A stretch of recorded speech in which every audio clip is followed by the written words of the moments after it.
estudiantes, tengan ustedes muy buenas tardes. Quien les habla el profesor Andrés Carpio. Vamos a estudiar en este tema muy importante acerca de las biomoléculas.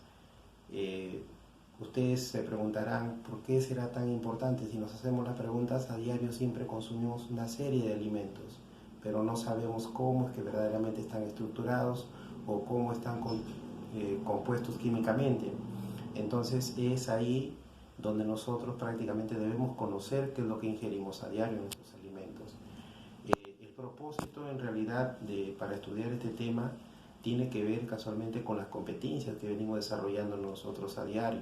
Entonces esas competencias tienen que ver con lo que se indaga, con lo que se explica, diseña y produce prototipos, de tal manera que el tema se vuelve un poco más animoso, un tema mucho más relevancia.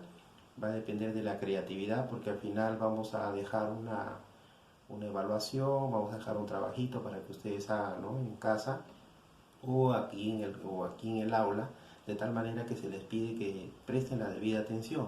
Bueno, yo en esta clase les he traído una imagen referente a ciertos alimentos que consumimos a diario, y no sin antes de también dar a conocer que las biomoléculas son parte de una clasificación de dos grupos, ¿no? Biomoléculas inorgánicas, que se refiere específicamente a lo que es el agua y las sales minerales, y las biomoléculas orgánicas, ¿no?, que están constituidas de 4 grupos principales. Así tenemos, por ejemplo, a los carbohidratos, tenemos a los lípidos, a las proteínas y a los ácidos nucleicos. Bien, así están estructurados prácticamente las biomoléculas orgánicas. Para una mejor explicación, bueno, voy a dar a conocer un bosquejo generalizador, de tal manera que tenemos, por ejemplo, en su estructura de este mapa, tenemos que los carbohidratos en sí también tienen su clasificación propia. Y esta clasificación se refiere pues hay un grupo de monosacáridos, dentro de ellas están las aldosas y están las cetosas. Así tenemos también otra clasificación que son los oligosacáridos y también los polisacáridos. Es decir, ¿por qué mono, por qué oligo y por qué polisacáridos? Porque se diferencian en el número de carbonos, que eso ya lo vamos a ir dando a conocer en el avance del desarrollo de la clase.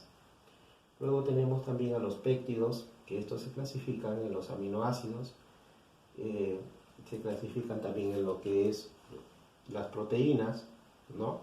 Entonces, esta estructura interna de cada uno de los aminoácidos los iremos conociendo, porque se agregan muchos cadenas, podemos decirlo así, o grupos donde van a formar ciertos compuestos químicos. También tenemos, por ejemplo, a los lípidos, ¿no? ¿Qué son los lípidos? Son grasas, ¿no?, o son ceras, que ya lo vamos a ir dando a conocer. Estos se clasifican en grandes grupos también, ¿no? Así tenemos, por ejemplo, los ácidos grasos, tenemos a los triglicéridos, tenemos a los fosfolípidos y tenemos a lo que llamamos el colesterol. Cada uno de ellos también se subdivide en otros subgrupos. Así tenemos que las biomoléculas orgánicas también tienen o se clasifican en los ácidos nucleicos. Los ácidos nucleicos prácticamente en su estructura interna está el ARN y está el ADN, lo cual ya lo iremos tratando, por ejemplo, cuando una cadena de doble hélice y cuando, por ejemplo, solamente contiene una. ¿Cuál es la diferencia entre una y cuál es la diferencia entre otra? Entonces, eso es lo que vamos a estudiar. No sin antes también decirles, jóvenes estudiantes, que una característica principal, cuando menos de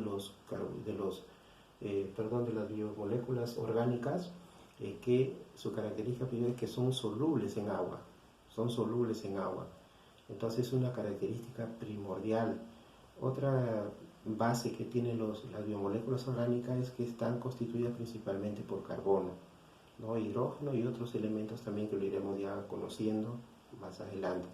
Bueno, la explicación, si les gustó esto, dale un like y seguiremos desarrollando la clase. Gracias.